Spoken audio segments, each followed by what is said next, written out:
আমাদের কোনো ব্যাখ্যা নাই, কারণ হচ্ছে এই প্রশ্নের উত্তর এই প্রশ্নটা তুলতেই পারবে না। না, কারণ হচ্ছে যে আমরা যে ওদের পিছনে এত খরচ করতেছি, বিভিন্ন জায়গায় গিয়ে ওরা কিছুই করতে পারতেছে না। আজ পর্যন্ত আমরা একটা বই শিক্ষা পানতে পারছি? কোনো একটা জায়গায় আমরা কতটুকু কি করতে পারছি? আমরা তাহলে তো প্রত্যেকবারই আমরা বলতে পারি যে তোমরা খেলতে পারো না, তোমাদের পিছে যা খরচ করছি এটার তোমরা এবার তোমাদের কাছ থেকে আমরা নিতে থাকি, ফেরত দাও।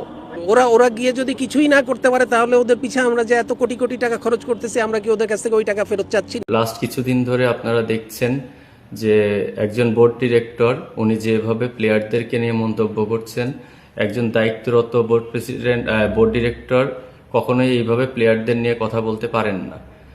আমরা ইমিডিয়েট উনার রিজাইন চাচ্ছি। উনি যদি কালকে